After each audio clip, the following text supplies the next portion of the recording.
একটা আসনে ১১৬টা কেন্দ্র, আর একটাতেও হারেননি বিএনপির ঝড়ের মাঝেও কুমিল্লার ৪ এর অপরাজিত হাসনাত আবদুল্লাহ। এটা কি রাজনৈতিক নতুন ইতিহাস? দর্শক, ২০২৬ নির্বাচন, বিএনপি ১১২ আসন নিয়ে সরকার গঠন করছে, এটা বড় খবর। কিন্তু আলোচনার কেন্দ্রে এখন এনসিপির হাসনাত আবদুল্লাহ।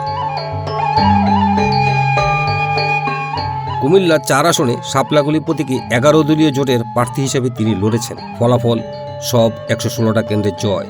মোট ভোট পেয়েছেন ১,৭২,০০০-এর বেশি। বিএনপির প্রার্থীকে হারিয়েছেন প্রায় ১,৪৬,০০০ ভোটের বিশাল ব্যবধানে। যখন এনসিপির অনেক পরিচিত মুখ হেরেছেন, পঞ্চগড় ১-এ সার্জিস আলমও বিএনপির কাছে পরাজিত, সেখানে হাসনাত যেন ব্যতিক্রমধর্মী। জুলাই আন্দোলনের আলোচিত এই নেতা জাতীয় নাগরিক কমিটির মুখ্য সংগঠক। তার এই জয় নিয়ে এলাকায় নতুন তুমুল আলোচনা। হাসনাত বলছেন, এটা ছিল হাসনাত বনাম বিএনপি আওয়ামী লীগ ভারতের লড়াই। সমর্থকদের দাবি, তরুণ ভোটারদের বিপুল সমর্থন আর উন্নয়নের স্পষ্ট প্রতিশ্রুতি তাকে এগিয়ে দিয়েছে।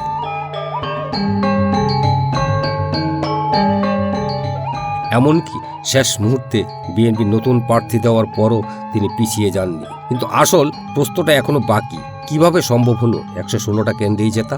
একটু ভেবে দেখুন। স্থানীয়রা বলছেন, মাঠে নিয়মিত উপস্থিতি, সরাসরি যোগাযোগ আর শক্ত সংগঠন, এই তিনটাই ছিল তার ট্রাম্প কার্ড। জাতীয় রাজনীতিতে যেখানে বড় দলগুলোর দাপট, সেখানে একজন যুবনেতার এমন পারফরমেন্স অনেকের কাছে নতুন বার্তা।